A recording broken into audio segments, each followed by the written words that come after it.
So my name is Dennis Badalov, and I'm a worldwide tech leader for AI/ML, which means I help organize the work of many hundreds, at least more than 1,000 specialists, solutions architects, and other customer-facing folks who are helping them adopt AI/ML technology from AWS.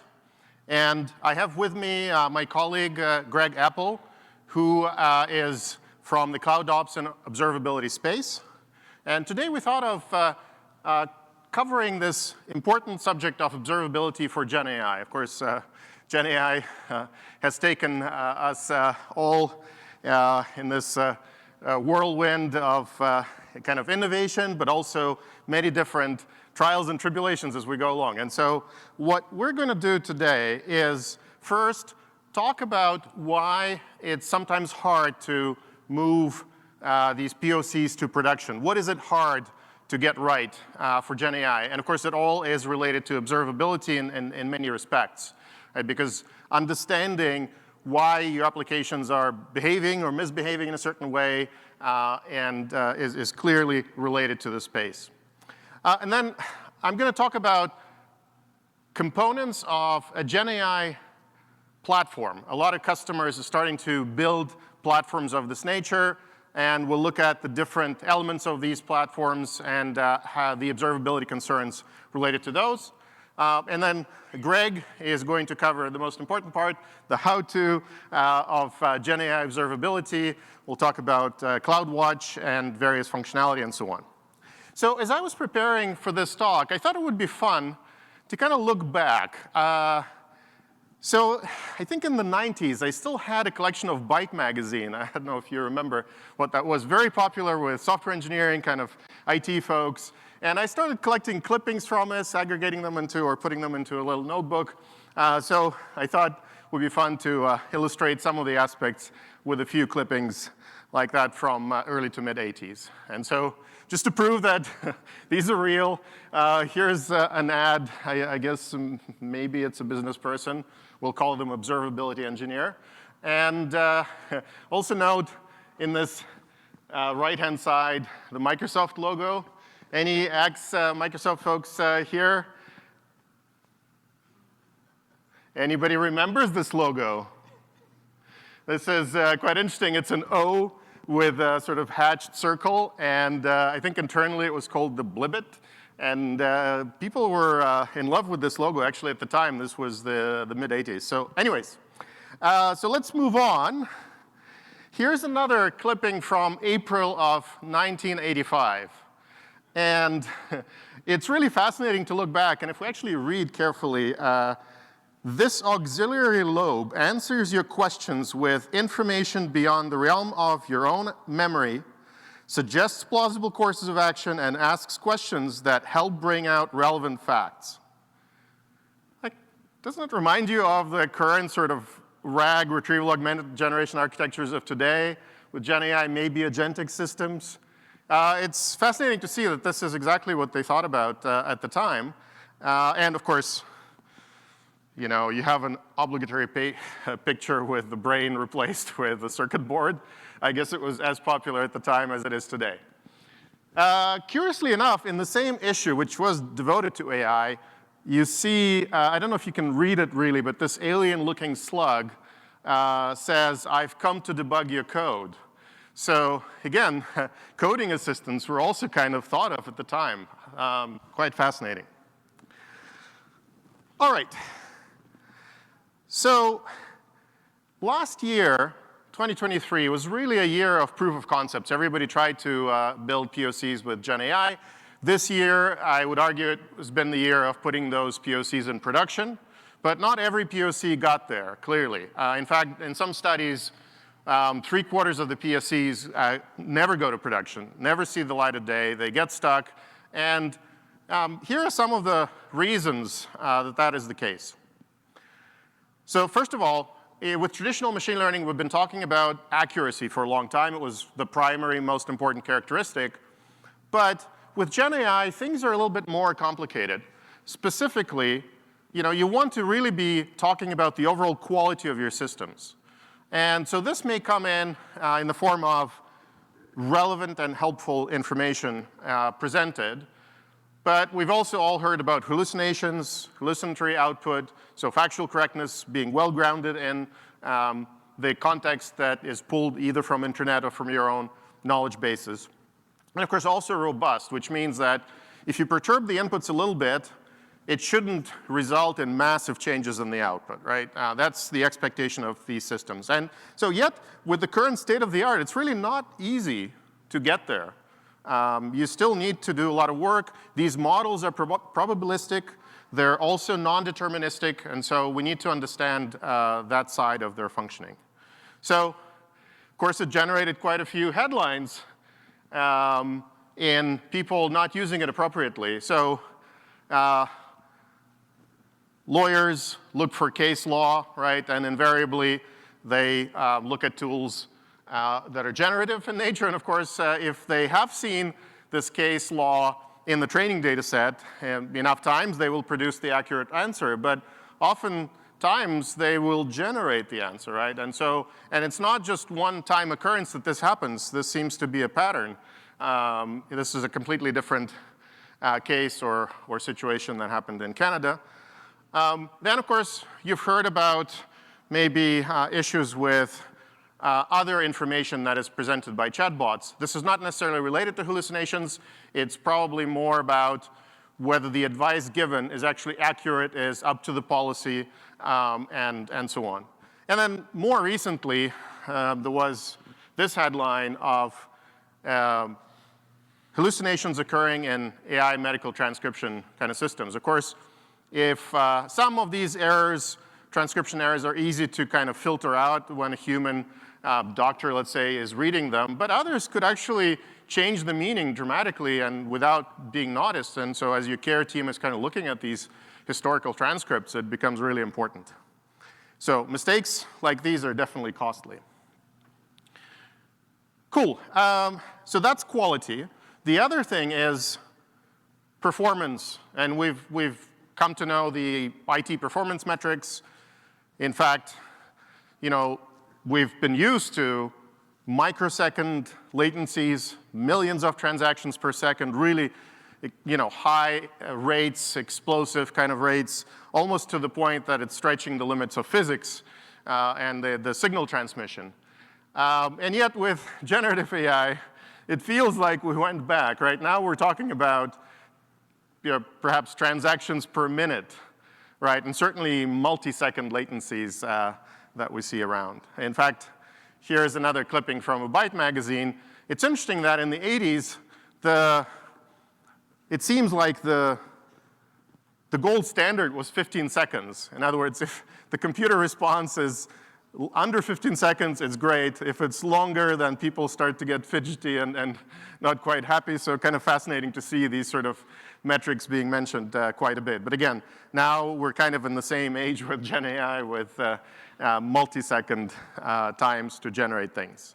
And of course, ultimately, it also results in cost, right? So we want to make sure that we have a way of observing the costs of our systems, because it's one thing to estimate what it is ahead of time and then actually look at what it is actually in production, which is often related to things like, okay, if I'm running my model on a single instance or multiple instances, then I'm consuming that instance time, and it's sort of a fixed cost in a way per time unit. And then if we're using software as a service like Bedrock, well, then the cost is in kind of tokens consumed, tokens in, tokens out, and so on. So again, but yet the underlying IT characteristics are still very important. And so we're going to talk about today these kinds of observability aspects related to these three primary concerns that we're seeing and why these generative systems are hard to get right in production. Great. So now let's talk about a GenAI platform of today. What are the key components? So what a lot of companies start with is the so-called foundation model hub, or some way of allowing access to many different models, right? Because there's always this competition that's going on in the market. New models are coming out all the time, and you want to have that choice and flexibility to be able to access those models. Of course, you may also want to not just rely on the knowledge that's built into the models, but incorporate your data, your own company data. And so here, retrieval augmented generation and other patterns is a natural kind of additional component that's put on top. And then some models may be good enough for that. Other times you may need to customize and adapt models, so you need to kind of think about this other important component of the GenAI architecture. Once we start kind of higher level, application level orchestration, then it's yet another component, maybe agentic architectures. This orchestration could fall into this. And of course, any mature GenAI platform must take care of ops. There are several important concerns with ops. For example, you may want to manage prompts. You may want to understand like the versioning changes in the foundation models, version upgrade, updating vector DBs with latest sort of documents that you have in the company, and so on. And of course, governance and observability, control plane are the two important kind of aspects of it that is there. We're going to focus on the latter in this talk. And finally, let's not forget that there's also the underlying kind of IT infrastructure that everything is running on top of. And that's exactly kind of the high-level overview of a typical GenAI platform consideration and components. All right. Now, in this talk, we're not going to cover all of this. We're just going to focus on these three components, right, of the platform and the observability concerns relating to those and how to build that observability on AWS. All right, so taking a closer look at this foundation model hub, right, oftentimes the way it's practically implemented is using something like an LLM gateway, an FM gateway, AI gateway. There are all these different incarnations of this. There are some open source solutions, custom solutions, proprietary solutions that are available. And here, you want to take care of access controls to the models. You may want to have some form of a registry. Additionally, you care about cost tagging, throttling, some form of failover. And in terms of observability, you're looking at an API kind of interface to these models, right? So you care about invocations of the underlying model. So latency, tokens consumed, various model inference parameters that may go into the specific inference that you care about. And so one of the common ways of building on top of this foundation model is a retrieval augmented generation pattern. We're going to focus on that since it's so common. And here is kind of a high-level diagram of how it's typically presented. Right, so for one, you may have already access to quite a lot of data locked into various other software as a service or other platforms, for example, Salesforce here. Or you may have some additional documents that you generate. Maybe they're in unstructured form, in the form of logs that you want to extract some information from, or maybe some other ETL job that will actually run and produce those documents that are relevant to your application, and they're all specific to an application that you care about, right? Then from all those document sources, typically the way RAG works is you want to kind of index the individual chunks of these documents, right? So we talk about chunking strategies often. We talk about where the chunk boundaries lie, right? So these are all the decisions that you need to make and to successfully build this, because ultimately it will affect the quality of your result, right? And we run those chunks, document chunks, through the embedding model. Again, that model may be sitting and available through the model hub already, even though it's shown outside here.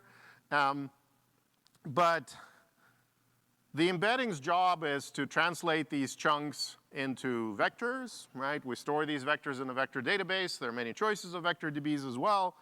And ultimately, when we run this application in production, Right, the indexing happens as a pre-processing step. There may be some online additional indexing that's ongoing as the new documents come in, and it's also challenging to orchestrate that bit. But once you put things into production, you typically look at a query. You then map that query through the same embedding model onto a vector space. You look up similar vectors and cosine similarity through the vector database, and you extract all the chunks and build a context out of it. That's one way of doing it. Of course, many sophisticated systems also augment this with more traditional kind of information retrieval search techniques where it's more keyword searches in addition to searches based on embeddings. You can also make it more complicated where you care about a way of hierarchically representing the data. Maybe you have policy documents that are hierarchical in nature, right? And you want to navigate that as you're building the context for the specific query that you care about. All right, so here is a way of building this RAG system on your own. And of course, with Amazon Bedrock, you actually have a managed solution for that chunk, right? So for that whole architecture, because you have Amazon Bedrock knowledge bases. They do the indexing for you. They do the chunking, or the knowledge base does the chunking for you. And in addition, like you have some customization, of course, and you have some options that you could choose as this is done. But additionally then, on top of it, you can attach the Amazon Bedrock guardrails. And I don't know if you follow the news, but these guardrails today are actually available as a standalone APIs, right? They're not necessarily tied to Bedrock even, right? You can apply the same guardrails to any models out there on AWS, off AWS. So just letting you know. And what these guardrails are doing is they let you filter the prompts and completions based on some standard characteristics related to language, like is it hate speech? Does it contain sexual content? Does it have, I don't know, insults? Is there some prompt attack that's going on that we see in the prompt, right? And you have a way of configuring that. But there's also some more interesting functionality, like denied topics or out-of-scope conversations, where you can describe a topic like investment advice or politics in natural language, and guardrails will automatically classify your prompts and completions as belonging to those topics. And then you could decide, well, I want to block such conversations, right? You get some error code, and you can decide what to do with that. Great. And then one last thing that's been added recently is the ability to add contextual grounding and relevance checks.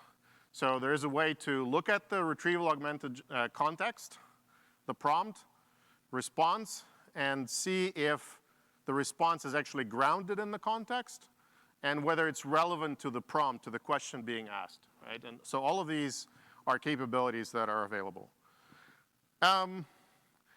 So here, you may be interested in different aspects of observability with such an orchestration model. And so here, we're going to talk about the layered approach to this. So at the top layer, of course, we have these component level metrics. So like I said, invocations, errors, latency, resource utilization, and so on. But then we move on to a more of an orchestration layer, like retrieval augmented generation, agentic systems, chain traces. And in layer 3, we could look at more advanced metrics and analysis, such as, well, these guardrails were triggered. The interventions happen on the guardrail side, and maybe there was an embedding drift where we're looking at the vector space embeddings of the conversation topics, and we're seeing that maybe the centroid of those is shifting somewhat, and so you want to recognize that as well. And then finally, you may even have some way of capturing end-user feedback directly from them and incorporate it into your system. Well, with that, I would like to welcome on stage my colleague Greg, who will talk about the observability side of things. Thanks, Dennis. All right, let's get started. I'm going to be basically spending the rest of the time going into those 4 layers. We have about a 2 to 3 minute demo for each of them. So we're going to go into that first layer. But before I do that, I do want to talk about what we would consider the 3 pillars of observability at AWS. It's metrics, logs, and traces. And CloudWatch really supports all of this, right? So what you may or may not know about CloudWatch, it's been around for a long time. It's one of our first, not the first service, but one of our first services. It's a massive scale observability system. Our VP for observability was doing her innovation talk, and she had some of these updated metrics there. We are now on a monthly basis observing 20 quadrillion metrics. That's 20,000 trillion metrics every single month. We're ingesting over 13 exabytes of logs on a monthly basis, and we're storing almost 500 billion traces within CloudWatch. So it's a massive scale system. A lot of folks don't appreciate how large of a scale CloudWatch actually runs at. And the metrics, logs, and traces, none of these are more important than the other. I talked to hundreds of customers over the last few years about observability, and a lot of customers will say, well, I don't need logs and metrics anymore. Traces is all I need. I really do feel like this is 3 legs of the stool. You need to have all 3 of these. You need to be able to correlate these 3 different observability signals. So things like logs are going to be able to tell you what were the input prompts into my foundational model and what were the output responses back to the user. Where a metric's going to help you understand the increased latency, prompt latency, as you use those foundational models. And where traces really come in, we'll have a cool demo about this, is traces can really help you understand all the distributed components between a RAG architecture. I'm not going to go through this whole slide. This is really just to communicate. If CloudWatch, it's not your grandfather's CloudWatch anymore. There's a lot of capabilities we've been working on over the last 2 or 3 years. There's more coming later this week. So if you haven't taken a look at CloudWatch in a while, I'd highly encourage you to do that. There's lots of sessions this week. But we have a really rich set of capabilities available in CloudWatch. But let's go ahead and dive deep into that first layer. So like Dennis was mentioning, a lot of services will vend metrics, sometimes logs, and sometimes traces directly into CloudWatch. Usually with these metrics, there's no cost for you, and they go in automatically. So if you start using Bedrock or OpenSearch or S3, those service teams will start vending metrics into your account so you can actually understand how those services are performing. And so highly encourage you to bookmark this, take a screenshot of it. There's a page here that will list every single service that vends a metric into CloudWatch. So I have 3 QR codes there. One's going to show you a link to this page, and the other 2 QR codes will go to the Bedrock page and then the SageMaker page. But highly encourage you, whenever you start using a new service, let alone anything to do with GenAI, and you want to understand how to operationalize that service, go to this page, understand the metrics that we're sending to your account. One thing that's really important, kind of often overlooked, is understanding the dimensionality of the metrics that we send. So this screenshot on the right is an example of some latency metrics as well as token counts coming from Bedrock. And what you may or may not understand or realize is we actually applied dimensionality here. So you don't just get to understand how much input and output token count do I have across all the models I'm using. You also get more granularity, so you can actually understand and compare Claude 2 versus Claude Instant v1, right? So all the models in Bedrock will vend these metrics, and then you can compare and contrast this. This is actually really helpful and goes back to what Dennis was saying. There's different costs with these different models, right? Some might be faster, some might be slower. This will really help you understand the usage of that, and you might be able to extrapolate some costs based off of this information. The other piece of this, often we find folks taking those metrics and then driving alarms. I talked to a lot of SREs. Alarm fatigue is a really, really big thing. It's really painful. We have this capability. It's been around for a few years. A lot of folks don't actually realize this exists, but this is the idea of creating like an alarm hierarchy or alarm tree. So often in a customer impacting event, it's not just one thing that's gone off. It's a series of alarms. And if you can correlate those alarms next time something happens, you can usually drive a much more intelligent alarm. So I just have a case here where I'm actually looking at 2 latency alarms I set up for my LLMs, Model A, Model B. Very, very simple example, but I can build a very complicated Boolean expression here that can combine up to 100 different alarms. The nice thing about this is you're not going to have 50, 60 alarms going off. You'll still have those 50, 60 alarms, but you're driving them to a single composite alarm, and that will actually send the notification to your SREs. One other thing, too, to be aware of is within Bedrock, Dennis talked a bit about this, but for model invocation logging, this is something you do have to turn on. So within Bedrock, we're sending metrics to you automatically. For the logging, you'll have to go into Bedrock and configure this. It's a pretty simple setup. It will just take a minute or two. And it's going to then start logging all the model invocations across those 4 APIs that you see there over on the left. And the last piece, and I'll show more of this in the demo, is this log pattern analysis. So it's using machine learning in the back end. We launched this last year. But as you start collecting those invocation logs, you might want to understand, if I have 10,000 logs over the last hour, where do those come from, right? What are the patterns within those logs? And so this is a new operator within Log Insights that will help you understand that. But let me go into my first demo here. I'll switch to my laptop.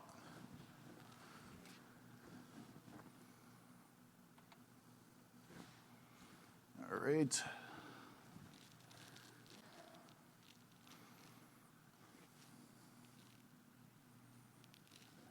Oh, sorry. Actually, I have to go back to my other screen.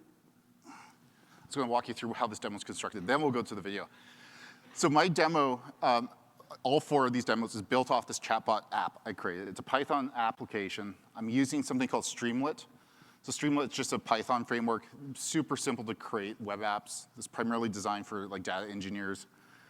I'm using LangChain to actually talk to Bedrock, so I'm not directly calling the Bedrock APIs. I'm using LangChain to do the interaction with Bedrock. And I'm using OpenTelemetry to basically do the instrumentation. OpenTelemetry will then send the trace data, and you can do metrics and logs as well, to the CloudWatch agent. So the CloudWatch agent does support OpenTelemetry. It will act as an endpoint, and then we'll send that data basically off to CloudWatch. So this is the overall architecture of all 4 demos and what I'm going to basically be showing you. So to basically set this up, I'm going to walk through the code on the slides, and we'll do the actual live, or the demo there. So this is all that's basically required to set up Bedrock and LangChain. You're basically instantiating a chat Bedrock object, and then you're passing in the runtime from Bedrock, you're specifying the mol ID, and then there's basically some arguments. For Streamlit, if you haven't used it before, this is basically the app I'm going to show you. This is effectively the 30+ lines of code that's needed to build a fully functioning app. So it's a really good way to do POCs in presentations like this. So now we can go to the demo. All right, so I'm going to just hit play here. This is about 2 minutes. So this is the actual application in Streamlit that's set up with LangChain and OpenTelemetry, and I'm going to start asking it just a few questions. So write a paragraph about Amazon CloudWatch, comes back, gives us some text about CloudWatch. I'll ask it a follow-up question, ask it to write some text basically about Amazon Bedrock. We wait, we get the response. OK. So by doing what I just did, that's going to automatically then vend metrics into CloudWatch from Bedrock. You haven't had to do anything there. The Bedrock team, the service team, will just send those metrics directly into your account. So if we go in there, we can actually start to look at those individual metrics. So I was using Claude 3 Haiku. I'm going to look at the invocation latency and the invocations, the count, basically for what I just did in the application. So what you'll see here, you just see one little dot. Obviously, because we just did this once, we basically sent 2 prompts, so we're not going to get a nice line graph here. But here's basically the 2 dots. It's showing our 2 invocations, and we see the average basically latency over time. I did run another application that just continuously sent information to Bedrock and got responses, and you can kind of see, this is a better example. Over some time, basically, you can see how the latency by your different models will change, right? So this is really useful information to have this dimensionality in those metrics, because you can compare and contrast those different models. So on the log side, I'm just going through here and showing you how the latency changes over time, and then we'll go take a look at the logs. So we go over to CloudWatch logs. Because I set up invocation logging already in Bedrock, I have a log group within CloudWatch. It's called Bedrock/invocations. I can go ahead and run my query. I should get about 4 results here. And so I get those log entries, right? So as I'm interacting with that chatbot, I built in Python using LangChain. It's then Bedrock is sending those logs directly into CloudWatch. So you can see the information it was sending back in the output response. So it's pretty simple stuff to set up, to use. It's really powerful, right? Because you get all this information on how folks are actually interacting with your LLMs. And then, here's a case where I've gone over the other app where I was sending a lot of messages. There's about 600 or so, 700 messages to Bedrock. And I'll just show you how that summarization, the machine learning log summarization works. So you apply the pattern operator against the field, and it's taking those 600 to 700 messages and basically breaking them down to about 23 different patterns. And you can see, one of these patterns at the top accounts for about 45%. We've tokenized all the things that are different in those logs. So a really good way to help summarize how folks are using Bedrock, and you can look at a massive amount of logs very quickly. So let's go back to the deck. We'll go on to layer 2. All right, so layer 2, RAG, agents, and chain traces. We'll get more into the tracing. So I'm going to just quickly do a quick overview about how tracing works for folks that are not aware. We're going to take the canonical example of an API gateway talking to Lambda, putting something into S3. So these are all a bunch of HTTP requests. You have a trace. Ideally, you want a trace to basically go from component to component to component. And the way this works is you have a series of spans, right? A span is a part of the trace, and then a collection of spans make up a whole trace. And you generally will have this thing called trace ID. It's a much longer string in X-Ray and CloudWatch. But then you also have these IDs on each of these spans. And these two things together make up the trace context. And so oftentimes, what folks will struggle with is trying to understand to get a complete view or complete picture of their system. And the reason they often will struggle with this is the trace context gets lost from boundary to boundary to boundary. So in this example, because all these things support X-Ray out of the box, it's really, really simple. Right? We have our trace context here from API Gateway. That gets passed to Lambda. Lambda looks at it, says, I know what this is. It's a trace context. I'm going to pass a boundary further along downstream. And everything's happy. We're in a happy world here. We don't have to really do anything. So the question is, how does this actually work for the application I just showed you guys? So in this case, we have a chatbot app, right? It's just a Python app using Streamlit and LangChain. They don't really know anything about tracing, at least right now. And these things are interacting with things like Bedrock and OpenSearch. So the answer in this case is going to be OpenTelemetry. You need to get into your code and do some level of instrumentation within that code there. So the way you set this up, in this application, this demo, this is basically an example of what you have to do. It's about 20 lines of code to basically set up code to go ahead and use the knowledge base feature within Bedrock to set that RAG architecture. So we're basically creating a chat Bedrock instance. We're performing a chain, and then we're going to go invoke that later. For the instrumentation, if you're using OpenTelemetry SDK for Python, this is effectively the amount of code that you would need to start instrumenting that application. You set up a trace provider, you have to set up an exporter, a span processor, and then you basically can do some other instrumentation to instrument the AWS SDKs and any HTTP requests. Now, this is where we get a bit more into the weeds here. These spans, there's certain ways you can actually set up the spans, but you can actually, for example, you could tie like a span to a function. So every function that gets called in your Python app, it's going to create like a new segment or subsegment. What I'm actually doing here is I have a nested, basically, chain of spans. So I have my parent span called chatbot app, and then I have a child within that. You can see because of the indent, and that's set up LangChain. And so we'll actually show this to you in the demo and how this actually gets represented within CloudWatch. But I'm explicitly basically setting up some spans and child spans within my application here. And what you can do with these spans, so here's that span, the LangChain invoke method here. I can actually take that span and add some other attributes.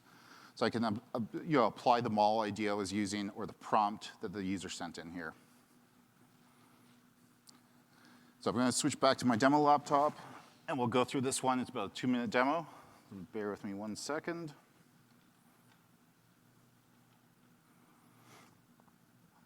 All right.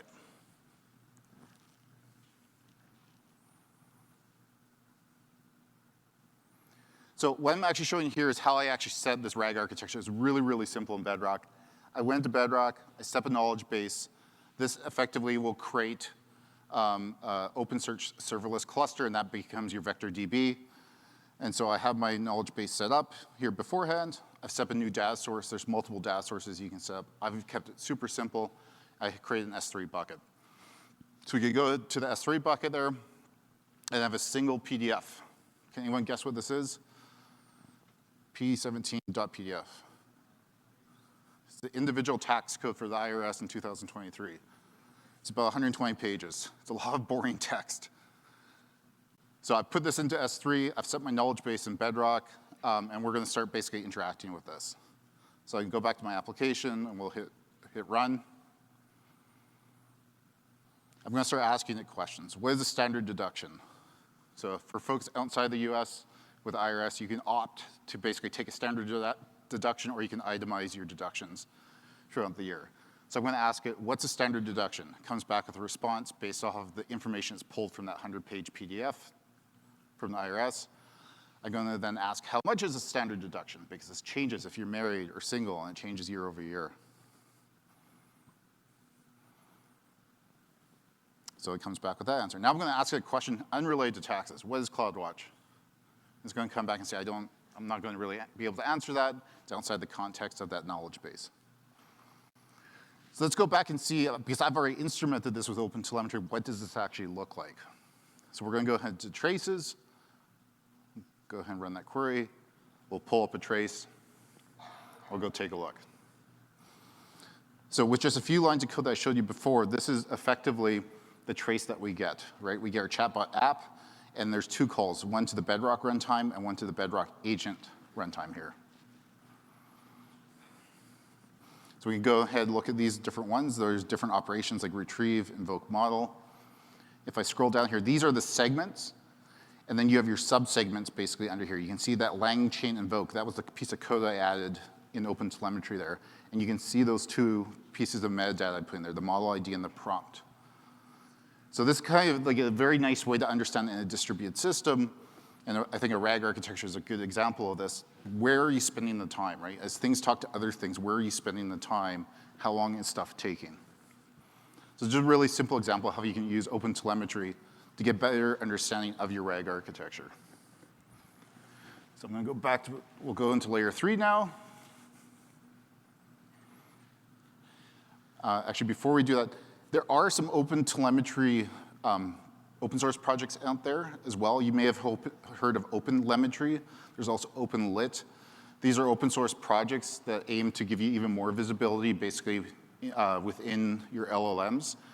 I'm not going to do another demo of this. I did take a screenshot where I actually used OpenTelemetry. So this kind of gives you an example. If you were to use one of those other projects that you can find there on GitHub, it's going to give you even more visibility into especially how you use LangChain and invoke these models with LLMs. So I'm getting more granularity basically within my traces. All right, let's move on to layer 3, advanced metrics and analysis. So we're going to really just focus on guardrails here. We don't have the time to also go into embedding drifts. But I'm not going to, I'll just quickly go through the slide here. Dennis had already talked about this, but guardrails is basically a way for you to apply guardrails to foundational models and helps you basically look for harmful content, look for content you don't want in your chatbots. So these are some of the metrics. I had talked about that link earlier. This is some of the metrics that you're going to get from guardrails, Bedrock guardrails. So things like the invocation latency, any throttling, the number of invocations that were intervened because of that guardrail. And just another example of this. We'll go into the demo. I'll go ahead and set up a guardrail, and we'll actually see what that looks like in CloudWatch in my application here. All right. So we have a guardrail here. I'm going to create a new guardrail. I'm going to see if I can try and cheat on my taxes and see what this does. So COP404-guardrail. Go ahead and click next. There's a lot of knobs and dials in this. We're really just going to focus on misconduct. You can see things like insults, hate, violence. There's a lot of different settings here, but we're just going to focus on misconduct. So we have a high strength set up on that. We're going to go ahead and create that guardrail. Now I'm going to test this out directly in the console. Let's see if this will help us create a tax shelter, an offshore tax shelter to avoid paying taxes. So we'll go ahead and put that prompt in.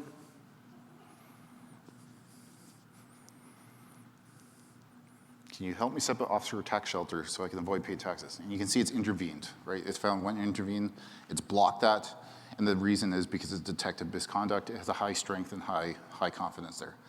So good, this guardrail looks pretty good. I'm gonna go ahead and create a version 1. Now, all I've changed in my code here, I'm gonna pause this, oops.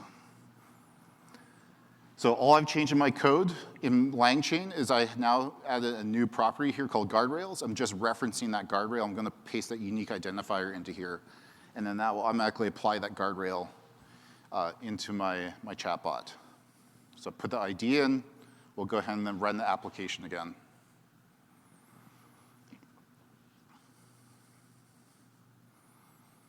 So we'll ask the same question, how do we set up an offshore tax shelter so we can avoid paying taxes? And we're gonna get a similar response back, and then we'll go look at the metrics that Bedrock Guardrails is sending directly into CloudWatch. So we'll get a response back saying, we can't really help you with this, sorry. Okay, that's what we expected, that's great, the guardrail is working. So let's go back to CloudWatch. So we go to CloudWatch now, we go to our metrics. There's a separate Bedrock Guardrails section here. And I'm gonna go ahead and put in my specific ID for that guardrail that I created. And so what we'll do is we'll go ahead and select some of these metrics here. I'll show you what these basically look like. We're gonna look at the version 1. So there's a version dimensionality to this metric as well. Hit refresh. And then what you'll basically see there is that we have information about the invocation latency, the number of invocations that were intervened, which is 1, right? Because we only did 1 prompt.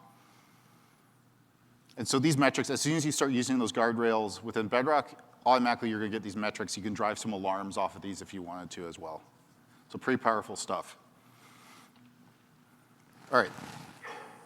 And these were just additional metrics. So let's go back and dive into layer 4. So layer 4, end user feedback, like thumbs up, thumbs down. This is where we get the human involved, and they start giving us information about how our chatbot's working. So there's a really, maybe not well-known feature within CloudWatch that I think is pretty key to enabling this sort of use case. It's called CloudWatch Embed Metric Format. Think of it as a way to have a structured log that will then also produce metrics automatically. And the reason this is nice, it allows you to basically do correlation of metrics and logs. You can ingest all your telemetry as a log, we'll then create some metrics, and you can maintain that correlation between those two things. So in this case, we're gonna do a thumbs up, thumbs down in our chatbot. We're gonna ask the user for feedback through thumbs up, thumbs down. That's gonna be tracking sentiment as a metric, like a 1 or 0, and then we'll have a text box where they can provide some more context.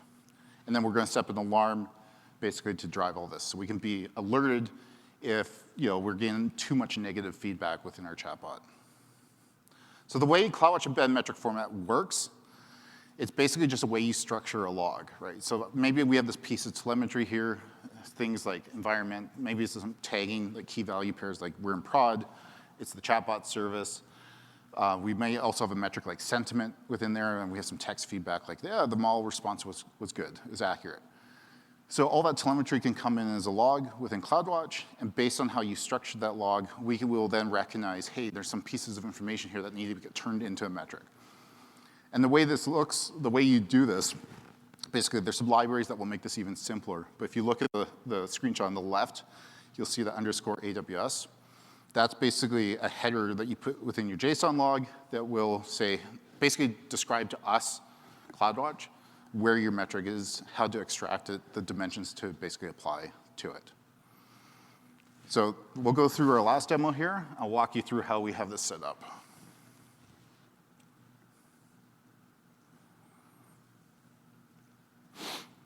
Okay, so one thing you'll notice on this app, we have a little feedback thing here over on the left, right? So I can enter my feedback in a text box. I have the thumbs up and then the thumbs down.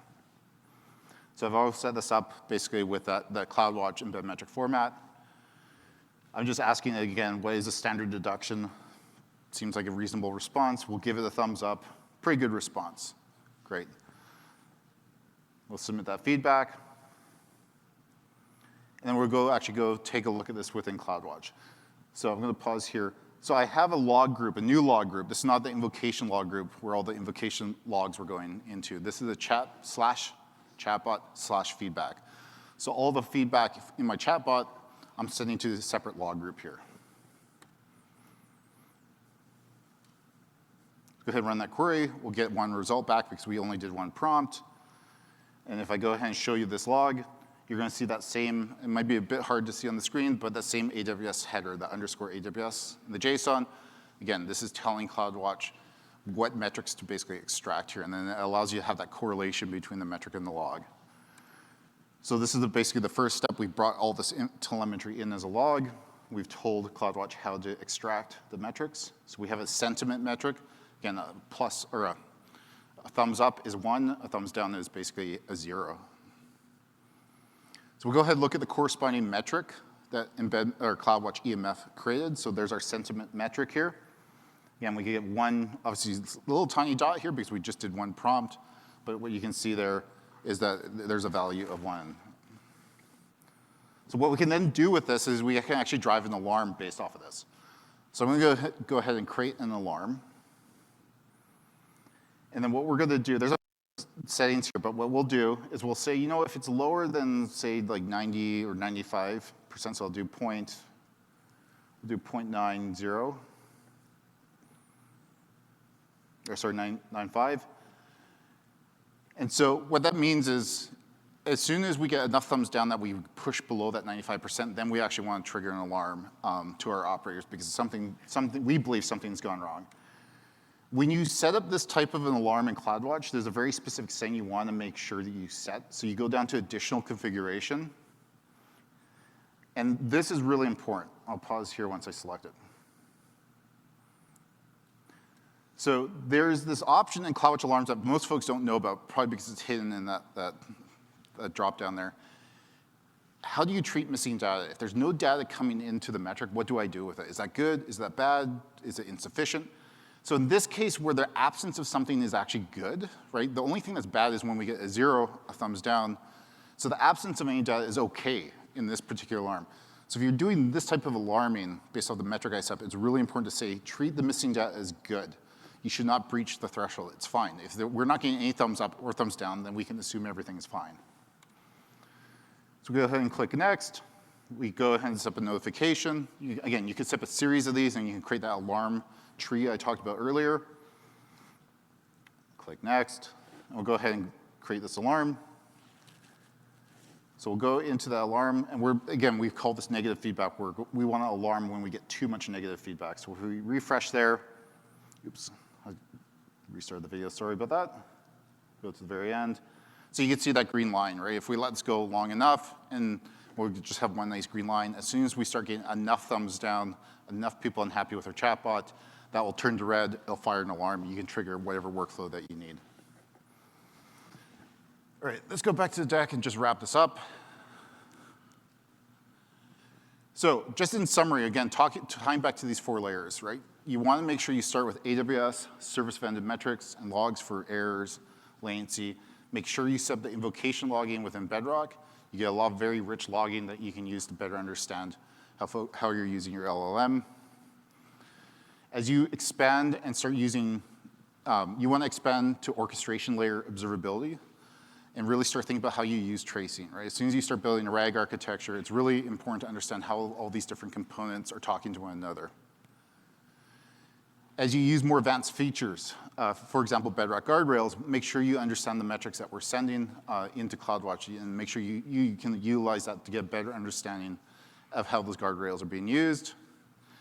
And lastly, it's kind of simple, but don't forget to get just end user feedback, right? And that really helps complete that whole loop, the observability loop in this case.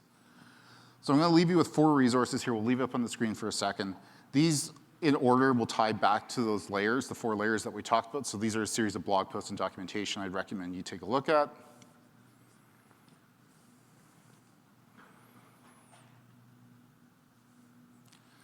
And with that, Dennis and I want to thank you for attending our session on Monday, all the way down here at Mandalay Bay. We'll be available to take some questions, I think, down here or in the hall. Please remember to do the survey.